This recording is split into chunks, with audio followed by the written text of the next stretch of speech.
नमस्कार, तपाईँ हेर्दै हुनुहुन्छ नेपाल पोस्ट। आज मिति विक्रमसम्म 2079, श्रावण 26 गते बिहिबार, इस्वीसम्म 2022, अगस्त 11 तारिक। दर्शक महानुभाव, सदाका झै आज पनि हामी देश तथा विदेशका हेर्नै पर्ने महत्वपूर्ण समाचारहरू, देशका विभिन्न ठाउँमा गएको बाढी पहिरोको अपडेट, विभिन्न नेताका भनाई, यस्तै मनोरञ्जन तथा मौसम अनि खेलकुद सम्बन्धी अपडेट अनि आज दिनभरि कहाँ के हुँदैछन् सम्पूर्ण जानकारीहरू लिएर उपस्थित भइसकेका छौं। आउनुहोस् समाचार सुरु गरौं मुख्य खबरका शीर्षकहरूबाट।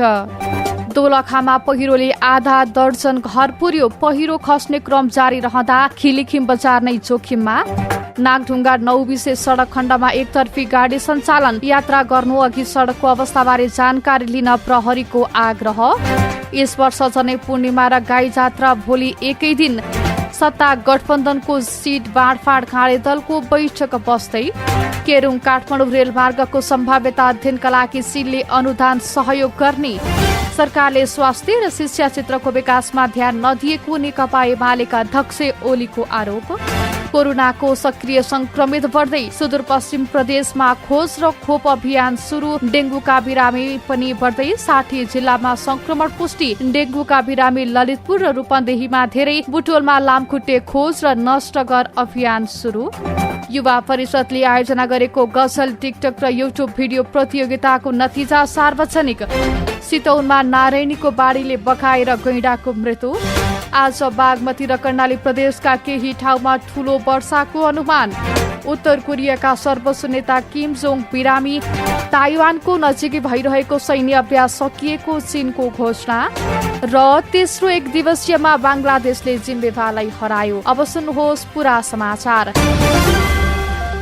दोलखाको बिगु गाउँपालिका 4 मा अविरल वर्षापछि आएको पहिरोले केही घर पुरेको छ। बुधबार राति परेको भीषण वर्षापछि आएको पहिरोले खिलिखिम बजारका आधा दर्जन घर पुरेको जनाइएको छ। पहिरो खस्ने क्रम नरोकिएकाले उक्त बजारको बस्ती नै जोखिममा परेको हो। पहिरोले घर पुरेकाहरूको उद्धार तथा पुनर्स्थापनका लागि प्रहरी, स्थानीय बासिन्दा र स्थानीय जनप्रतिनिधिहरू खटिएका छन्। घरहरू पूर्ण रूपमा पुरिएकाले घरहरूबाट सामान झिक्न मुस्किल भएको बताइएको छ। पहिरोले मानवीय क्षति भने नभएको प्रहरीले जनाएको छ।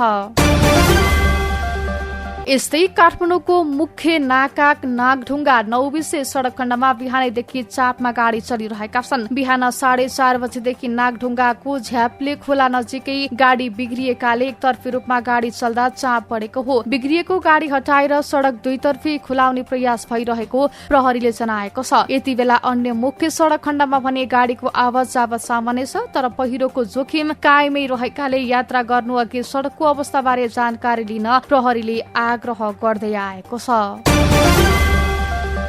यस वर्ष जनै पूर्णिमा र गाई जात्रा भोलि एकै दिन परेको छ। निर्णायक समितिका अनुसार आज बिहान 9:44 नै पूर्णिमा शुरू हुनेछ। पूर्णिमाको तिथि भोलि बिहान 7:25 सम्म रहने र त्यसपछि प्रतिपदा लाग्ने समितिले जनाएको छ। पूर्णिमा तिथि बिहानै सकिने भए पनि भोलि दिनभर जनै र डोरो बाँध्न मिल्ने समितिका अध्यक्ष रामचन्द्र गौतमले जानकारी दिनुभयो। पर्सि शनिबार प्रतिपदा तिथि नभएको र प्रतिपदामै गाई जात्रा मनाउने चलन भएकाले गाई जात्रा पनि भोलि नै मनाउनु पर्ने उहाँको भनाइ छ। पूर्णिमा व्रत भने आजै मनाउनु पर्ने उहाँले जानकारी दिनुभयो।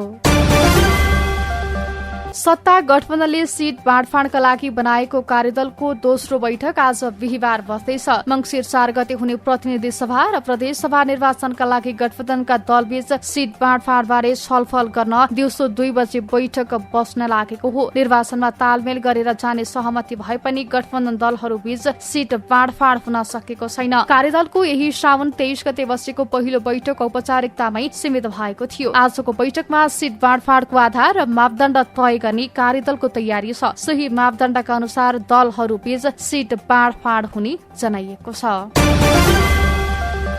चीनले केरुङ काठमाडौँ रेलमार्गको सम्भाव्यता अध्ययनका लागि अनुदान सहयोग उपलब्ध गराउने प्रतिबद्धता व्यक्त गरेको छ। साथै नेपाललाई भौतिक पूर्वाधार, विवाद व्यवस्थापन र स्वास्थ्य सामग्री लगायतका विभिन्न शीर्षकमा चीनले 15 अर्ब रुपियाँ भन्दा बढी सहयोग गर्ने भएको छ। चीन भ्रमणमा रहनुभएका परराष्ट्र मन्त्री नारायण खड्कासँग हिजो भएको भेटवार्तामा चीनका विदेश मन्त्री वाङ यीले यस्तो घोषणा गर्नु भएको हो। वार्तामा नेपाल चीन सम्बन्ध र सहयोगका समग्र पक्षको समीक्षा गर्दै व्यापार, कनेक्टिभिटी, लगानी, स्वास्थ्य जस्तै पर्यटन, गरिबी निवारण, कृषि, विपद व्यवस्थापन, शिक्षा, संस्कृति लगायतका विभिन्न क्षेत्रका सहयोगलाई थप प्रवर्धन गर्ने सहमति भएको बेइजिङमा रहेको नेपाली दूतावासले जनाएको छ। दूतावासका अनुसार चीन र नेपाल बीच 1 दर्जन भन्दा बढी विषयमा सहमति भएका छन्। चीनले काठमाडौँ चक्रवात सुधार आयोजनाको दोस्रो चरणको निर्माण कार्य छिट्टै सुरु गर्ने आश्वासन दिएको छ। विदेश मन्त्री वाङले यसअघि सन् 2022 को मार्चमा नेपाल भ्रमणमा सहमति गर्नुभएको नेपाल चीन क्रस बोर्ड प्रसारण लाइनको पूर्व सम्भाव्यता अध्ययनका लागि पनि सहयोग गर्ने आश्वासन दिनुभएको छ। नेपाली पक्षको आग्रहमा चीनिया पक्षले नेपाललाई रासायनिक मल उपलब्ध गराउने र नेपालमा रासायनिक मल कारखाना स्थापना गर्नका लागि सम्भाव्यता अध्ययन गर्ने विचार गर्ने आश्वासन समेत दिएको छ।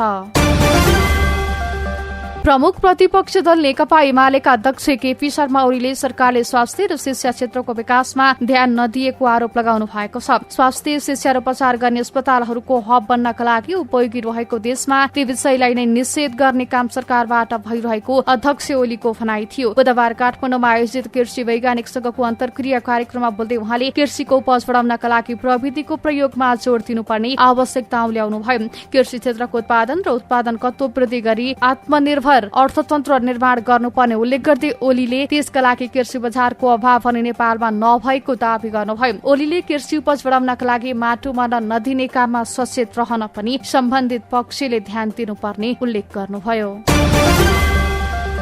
कोरोनाको सक्रिय संक्रमितको संख्या 5,800 नागेको छ। हिजो थप 8,068 जनामा कोरोनाको संक्रमण पुष्टि भएको र सक्रिय संक्रमितको संख्या 5,885 पुगेको स्वास्थ्य मन्त्रालयले जनाएको छ। सक्रिय संक्रमित मध्ये सबैभन्दा धेरै काठमाडौँ उपत्यकामा 3,956 छन्। यस्तै ललितपुरमा 846 र भक्तपुरमा 101 जना कोरोनाका सक्रिय संक्रमित रहेका छन्। 500 भन्दा बढी सक्रिय संक्रमित रहेको जिल्ला काठमाडौँ र ललितपुर तथा 200 भन्दा बढी सक्रिय संक्रमित रहेको जिल्ला मोराङ रहेको छ। मनाङ, कालीकोट र हुम्लामा संक्रमित नरहेको मन्त्रालयले जनाएको छ। मन्त्रालयले कोभिड-19 संक्रमणबाट ज्यान गुमाएका मध्ये 75% भन्दा बढीले खोप नलगाएको पाइएकाले सबैलाई खोप लगाउन अपील गरेको हो। संक्रमण बढ्दो क्रममा रहेकाले खोप लगाउनुका साथै मास्क लगाउने, भौतिक दूरी कायम राख्ने तथा बेला बेला सेनिटाइजर लगाउने बानी नछाड्न डाक्टरहरूले पनि सुझाव दिएका छन्। यसैबीच संक्रमण फैलिन नदिन सुदूरपश्चिम प्रदेशमा खोज र खोप अभियान शुरू हुन लागेको छ। अभियान अन्तर्गत मानिसको भिडभाड बढी देखिने सार्वजनिक ठाउँमा खोप नपाएकालाई खोजेर खोप लगाउने लक्ष्य लिएको सामाजिक विकास मन्त्रालयले जनाएको छ। अभियानमा आफ्नो स्वास्थ्य अवस्था र अन्य विभिन्न कारणले खोप केन्द्रसम्म पुगेर खोप लगाउन नसक्ने व्यक्तिलाई समेट्न लागि स्वास्थ्य निर्देशनालय निर्देशक डाक्टर जगदीश जोशीले बताउनुभयो। रोकथामका लागि सबै अस्पतालमा आवश्यक पर्न सक्ने अक्सिजन टेस्ट किटको कमी हुन नदिने भेन्टिलेटरको समेत व्यवस्था गरिएको जोशीले बताउनुभयो। नेपाल भारत बीचको खुला सीमानाका कारण भारतमा कोरोना बढ्दा नेपालमा पनि बढ्ने गरेको स्वास्थ्य कर्मीले बताएका छन्। काठमाडौँ उपत्यका सहित 60 जिल्लामा डेंगूका बिरामी भेटिएका छन्। पछिल्लो 8 महिनामा 904 जनामा डेंगू पुष्टि भएको एपिडेमियोलोजी तथा रोग नियन्त्रण महाशाखाले जनाएको छ। महाशाखा अन्तर्गतको भेक्टर कन्ट्रोल सेक्सनका प्रमुख डाक्टर गोकर्ण गौतमले गएको पुसदेखि हिजोसम्ममा 904 जनालाई डेंगी भएको जानकारी दिनुभएको छ। गएको वर्षको अवधिमा 5 जनालाई डेंगी भएको थियो। यसपालि छिट्टै पानी पर्न थालेकाले लामखुट्टेलाई वृद्धि विकास गर्ने वातावरण भन्दा डेंगी पनि फैलिएको डाक्टर गौतमले बताउनुभयो। डेंगी फैलिन थालेपछि एपिडेमियोलोजी तथा रोग नियन्त्रण महाशाखाले पालिका तथा जिल्ला स्वास्थ्य कार्यालयसँग समन्वय गरेर लामखुट्टेको लार्वा नष्ट गर्ने काम गरिरहेको छ। अहिलेसम्म ललितपुर र रूपन्देहीमा डेंगीका बिरामी धेरै भेटिएका छन्। यी दुई जिल्लामा 150 भन्दा धेरै मानिसमा डेंगी पुष्टि भएको छ। डेंगी फैलिने जोखिम अब अझ धेरै रहेको छ। अघिल्ला वर्षहरूमा भदौदेखि संक्रमण बढेको देखाएकाले पनि संक्रमण बढ्न सक्ने अनुमान गरिएको छ। यसअघिका तथ्याङ्कले कार्तिक महिनाको अन्तिमसम्म पनि डेंगूका बिरामी भेटिएको देखिएको एपिडेमियोलोजी तथा रोग नियन्त्रण महाशाखाले जनाएको छ। पानी पर्ने र घाम लाग्ने क्रम नरोकिएकाले पनि डेंगीको जोखिम बढेको हो। राष्ट्रिय युवा परिषदले आयोजना गरेको सन्देशमूलक नेपाली गजल, टिकटक र युट्युब भिडियो प्रतियोगिताको नतिजा सार्वजनिक भएको छ। नतिजा अनुसार गजल प्रतियोगितामा डोटीका समीर ओझा पहिलो, खोटाङका विक्रम सेतनशील राई दोस्रो र कास्कीका संयोग बस्याल तेस्रो तथा झापाकी सरू आचार्य दुलालले सान्तुना पुरस्कार जितेका छन्। सन्देशमूलक युट्युब भिडियो प्रतियोगितामा कास्कीका अभ्यासराज चालिसेले पहिलो, सुनसरीका तीर्थराज विश्वकर्मा दोस्रो र सुर्खेतकी प्रमिशा गिरी तेस्रो तथा कपिलवस्तुकी खुमबहादुर सुनारले सान्तवना स्थान हासिल गरेका छन्। टिकटक प्रतियोगितामा काठमाडौँकी काजल कार्की पहिलो, नवलपरासीका अश्विन परिवार दोस्रो, दाङकी मनिषा परियार तेस्रो र इलामका विनोद लोहारले सान्तवना पुरस्कार जितेका छन्। प्रतियोगितामा पहिलो हुनेलाई 40,000, दोस्रो हुनेलाई 30,000, तेस्रो हुनेलाई 20,000 र सान्तवना स्थान हासिल गर्नेलाई 10,000 रुपैयाँ पुरस्कार दिइने राष्ट्रिय युवा परिषदले जनाएको छ। भोलि मनाइने अन्तर्राष्ट्रिय युवा दिवसका अवसरमा प्रतियोगिता आयोजना गरिएको हो। परिषदका अनुसार दिवसको अवसरमा भोलि काठमाडौँमा हुने मूल समारोहमा विजेताहरूलाई पुरस्कार तथा प्रमाणपत्र प्रदान गरिने जनाइएको छ। नेपाल कम्युनिस्ट पार्टी बहुमतको सहायक संगठन युवा जन स्वयंसेवक नेपालले प्रधानमन्त्री शेरबहादुर देउवालाई 35 बुँदे मागपत्र पेश गरेको छ। राष्ट्र, राष्ट्रियता र जनजीविकासँग सम्बन्धित समस्या लिएर युवा जन स्वयंसेवक नेपाल केन्द्रीय समितिले बुधबार मागपत्र पेश गरेको हो। देशमा व्याप्त भ्रष्टाचार, कमिसन तन्त्र, मिटर ब्याज, आतंक, घुसखेरी, दलाली, महिला हिंसा, जातका आधारमा भएका हिंसा विरुद्धमा मागपत्र पेश गरिएको छ। जनप्रतिनिधिहरूको तलब भत्ता, सेवा सुविधा, आतंक विरुद्धमा समेत मागपत्र पेश गरेको छ। प्रधानमन्त्री देउवाले सम्भव भएका मागलाई चाँडो पूरा गर्ने र नीतिगत मागहरूलाई छलफलद्वारा टुङ्ग्याउने प्रतिबद्धता जाहेर गर्नु भएको हो। साथै युवा जन स्वयंसेवक नेपालले पेश गरेको मिटर ब्याज विरुद्ध कानूनी कार्यवाही गर्ने सवालमा प्रधानमन्त्री देउवाले कार्यवाही गरिने बताउनुभयो। युवा जन स्वयंसेवक नेपालका केन्द्रीय अध्यक्ष हरिशको नेतृत्वको टोलीले प्रधानमन्त्री शेरबहादुर देउवालाई समसामयिक विषय समेटिएको 35 बुँदे मागपत्र पेश गरेको हो। नारायणी नदीले बगाएर 25 वर्षको भाले गैंडाको मृत्यु भएको छ। गत साउन 12 गते बाढीले बगाएर ल्याएको गैंडा मृत अवस्थामा गण्डक ब्यारेजमा भेटिएको निकुञ्ज स्रोतले जनाएको छ। भारततर्फ पर्ने गण्डक ब्यारेजको ढोका नजिक मृत फेला परेको गैंडालाई चितवन राष्ट्रिय निकुञ्ज तथा भारतको वाल्मीकि टाइगर रिजर्भको प्राविधिक टोलीले पोस्टमार्टम गरी भारतमा नै गाडेको हो।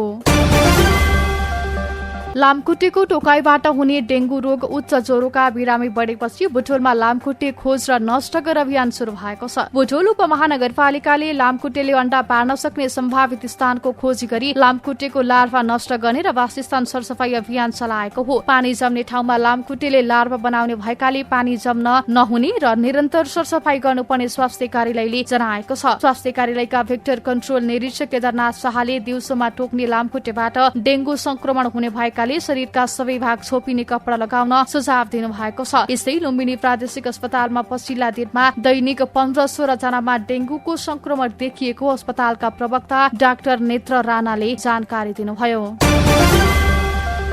अब मौसम सम्बन्धी समाचार। मनसुन पूर्ण रूपमा सक्रिय नभई पनि जलवाष्पयुक्त हावाको प्रभावका कारण आज पनि केही ठाउँमा पानी पर्ने अनुमान गरिएको छ। 1-2 दिन लगातार झरी पर्ने सम्भावना नभई पनि पहाडी क्षेत्रका केही ठाउँमा भने ठूलो पानी पर्न सक्ने मौसमविद राजु प्रधाङ्गले जानकारी दिनुभयो। उहाँका अनुसार तराईका जिल्लामा खासै पानी पर्ने सम्भावना छैन। परिहाले हल्का मात्र पानी पर्नेछ। पहाडी जिल्लामा भने मेघगर्जन सहित वर्षाको अनुमान छ। आज बागमती र कर्णाली प्रदेशका केही ठाउँमा ठूलो वर्षाको अनुमान गरिएको छ। पानी पर्ने ठाउँमा बाढी पहिरोको जोखिम रहने हुँदा सचेत रहन मौसमविदको आग्रह छ। गैराती सुदूरपश्चिम र कर्णाली प्रदेशका केही ठाउँमा ठूलो वर्षा भएको छ। दैलेखका धेरै ठाउँमा, डोटीको दिपाइल, सुर्खेतको केही ठाउँ, कैलाली र आसपासका क्षेत्रमा ठूलो वर्षा भएको बाढी सूचना केन्द्रले जनाएको छ। यी क्षेत्रका साना नदी तथा खोलामा बाढी तथा भिरालो जमिनमा पहिरोको जोखिम रहेकाले सतर्कता अपनाउन आग्रह गरिएको छ। अब अन्तर्राष्ट्रिय प्रसंग। उत्तर कोरियाका सर्वोच्च नेता किम जोङ बिरामी परेका छन्। उनकी दिदीले कोभिड-19बाट संक्रमित भएका उनलाई ज्वरो आएको बताएकी छिन्। नेता किम जोङ हिजो मात्र कोभिड-19 माथि विजय हासिल गरेको घोषणा गर्नुभएको थियो। झण्डै 2 हप्तासम्म भाइरसको कुनै नयाँ केस नभेटिएपछि किमले हिजो कोभिडलाई जितेको घोषणा गरेका थिए। महामारीको सुरुवातदेखि नै कडा कोरोना भाइरस नाकाबन्दी कायम राखेको उत्तर कोरियाले मे महिनामा राजधानी प्योङयाङमा ओमिक्रोन प्रकोप देखिएको घोषणा गरेको थियो। चीनले ताइवानको नजिकै भइरहेको सैन्य अभ्यास सकिएको घोषणा गरेको छ। अमेरिकी सभामुख न्यान्सी पेलोसीको ताइवान भ्रमणको विरोधमा चीनले एक हप्ताभन्दा धेरै लामो सैन्य अभ्यास गरेको हो। ताइवान आसपासमा भएको सैन्य अभ्यासका क्रममा विभिन्न मिशनलाई सफलतापूर्वक पूरा गरेको र सेनाको संयुक्त युद्ध क्षमताको प्रभावकारी परीक्षण समेत भएको चीनले जनाएको छ। यसैबीच चीनले ताइवानसँगको शान्तिपूर्ण एकतामा जोड़ दिने बताएको छ। बेजिङको स्टेट काउन्सिल अन्तर्गतको ताइवान मामिला कार्यालय र सूचना कार्यालयले श्वेत पत्र निकालेर चीनको पुनः एकीकरण प्रक्रिया कसैसँग नरोकिने दावी गरेको बीबीसीले जनाएको छ। बेजिङले ताइवान एकीकरण गरी छान्ने दृढ संकल्प व्यक्त गरेको छ। ताइवान प्रति धेरै हदसम्म मेलमिलापी भाषा श्वेतपत्रमा प्रयोग गरिएको छ, जसमा ताइवानसँग सम्बन्ध सुधार्न चीन इच्छुक रहेको उल्लेख छ। श्वेतपत्रमा एकीकरण भइसकेपछि पनि ताइवान अन्य देशले आर्थिक र सांस्कृतिक सम्बन्ध विकास गर्न सक्ने उल्लेख रहेको छ। र अन्त्यमा खेल समाचार। जिम्बाब्वेसँगको तेस्रो तथा अन्तिम एक दिवसीय अन्तर्राष्ट्रिय क्रिकेटमा बंगलादेश 105 रनले विजयी भएको छ। बंगलादेशले दिएको 257 रनको लक्ष्य पछ्याएको जिम्बाब्वे 32 ओभर 2 बलमा 151 रन बनाउँदा अल आउट भयो। उसका लागि रिचार्ड नागारवाले नट आउट 34 रन बनाए। बलिङतर्फ बंगलादेशका मुस्ताफिजुर रहमानले 4 तथा ताइजुल इस्लाम र इबादत 2-2 विकेट लिए। यसअघि पहिले ब्याटिङ गरेको बंगलादेशले 50 ओभरमा 9 विकेट गुमाएर 256 रन बनायो। उसका लागि अफिफ होसिङले नट आउट 85 र अनमोल हकले 76 रन बनाए। बलिङतर्फ जिम्बाब्वेका ब्राड इभान्स र लुके जोंगेले 2-2 विकेट लिए। आज हारे पनि 3 खेलको श्रृंखला जिम्बाब्वेले 2-1 ले जितेको छ। यसअघि भएको टी20 श्रृंखला पनि जिम्बाब्वेले नै जितेको थियो। दर्शक महानुभाव, आजका महत्वपूर्ण समाचारहरू यति नै। हामीले प्रस्तुत गरेका समाचार प्रति तपाईको धारणा के छ? तपाई कुन ठाउँबाट हेर्दै हुनुहुन्छ? कस्तो लाग्दैछ? हामी प्रति कुनै प्रतिक्रिया छन् भने कृपया आफ्नो धारणा तलको कमेन्ट बक्समा लेख्न नबिर्सिनुहोला। साथै हाम्रो च्यानल पहिलोचोटि हेर्दै हुनुहुन्छ भने लाइक, कमेन्ट, सब्स्क्राइब अनि नजिकै रहेको बेल आइकन क्लिक गर्न पनि नबिर्सिनुहोला। हवस् त यस्तै ताजा समाचारहरू सुन्न अनि हेर्नका लागि नेपाल पोस्ट हेर्दै गर्नुहोला। नमस्कार।